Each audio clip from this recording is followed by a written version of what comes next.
வணக்கம். இது பிராண்டி செய்திகள். கேரளாவில் மீண்டும் பறவை காய்ச்சல் பீதி. கண்ணூர் மாவட்டம் இரிட்டியில் கொத்து கொத்தாக மடிந்த காகங்கள். சோதனையில் H5N1 வைரஸ் இருப்பது உறுதி செய்யப்பட்டுள்ளது. இதனால் அந்த பகுதியில் பெரும் பரபரப்பு ஏற்பட்டுள்ள நிலையில் மாவட்ட ஆட்சியர் அதிரடி உத்தரவுகளை பிறப்பித்துள்ளார். கோழி மற்றும் வாத்து வளர்ப்பவர்களுக்கு ஆபத்தா? மனிதர்களுக்கு பரவுமா? இதோ நேரடி தகவல்கள். கண்ணூர் மாவட்டம் இரிட்டி அருகே உள்ள எடக்கணம் பகுதியில் கடந்த சில நாட்களாக காகங்கள் மர்மமான முறையில் உயிரிழந்து வந்தன. இதனைத் தொடர்ந்து உயிரிழந்த காகங்களின் உடல்கள் கண்ணூர் மண்டல நோய் கண்டறியும் ஆய்வகத்திற்கு அனுப்பப்பட்டன.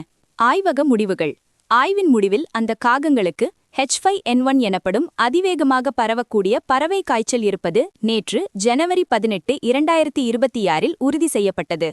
தற்போது இரிட்டி நகராட்சி மற்றும் அதனை சுற்றியுள்ள பகுதிகளில் மாவட்ட ஆட்சியர் அருண் கே. விஜயன் உயர் எச்சரிக்கை விடுத்துள்ளார். தற்போதைய நிலவரப்படி பொதுமக்கள் அச்சப்பட தேவையில்லை என நிர்வாகம் தெரிவித்துள்ளது. வீட்டுப் பறவைகள் பாதுகாப்பாக உள்ளன. இதுவரை கோழி, வாத்து போன்ற வீட்டுப் பறவைகளிடம் எந்த நோய் தொற்றும் கண்டறியப்படவில்லை. அழிப்பு நடவடிக்கைகள் இல்லை. இப்போதைக்கு கோழிகளை அழிக்க வேண்டிய அவசியமில்லை என தெரிவிக்கப்பட்டுள்ளது. கண்காணிப்பு மண்டலம்.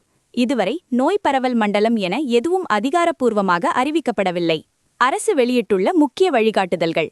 பாதுகாப்பான அடக்கம். இறந்து கிடக்கும் பறவைகளை கண்டால் கைகளால் தொட வேண்டாம். அவற்றை உரிய பாதுகாப்பு உபகரணங்களுடன் ஆழமான குழியில் சுண்ணாம்பு, அதாவது கால்சியம் கார்பனேட் இட்டு புதைக்க நகராட்சி ஊழியர்களுக்கு உத்தரவிடப்பட்டுள்ளது. காய்ச்சல் கண்காணிப்பு. அப்பகுதியில் யாருக்காவது திடீர் காய்ச்சல் அல்லது சுவாச பிரச்சினைகள் ஏற்பட்டால் உடனடியாக தெரிவிக்க சுகாதாரத்துறைக்கு அறிவுறுத்தப்பட்டுள்ளது. பண்ணை பாதுகாப்பு. கோழி பண்ணை உரிமையாளர்கள் வெளியாட்களை அனுமதிக்க வேண்டாம் என்றும் பண்ணைக்குள் நுழையும் முன் கால்களை கிருமி நாசினியால் கழுவ வேண்டும் என்றும் கேட்டுக்கொள்ளப்பட்டுள்ளனர். கேரளாவில் காகங்கள் மூலம் பரவும் இந்த பறவை காய்ச்சல் அண்டை மாநிலமான தமிழக எல்லைகளிலும் குறிப்பாக கோயம்புத்தூர் மற்றும் நீலகிரியில் கண்காணிப்பை தீவிரப்படுத்தியுள்ளது. உங்கள் பகுதியில் பறவைகள் மர்மமாக மடிந்தால் உடனடியாக கால்நடைத்துறைக்கு தெரியப்படுத்துங்கள். இது குறித்த அடுத்தடுத்த அப்டேட்டுகளுக்கு தொடர்ந்து இணைந்திருங்கள். இது பிராண்டி செய்திகளுக்காக உங்கள் ராகினி.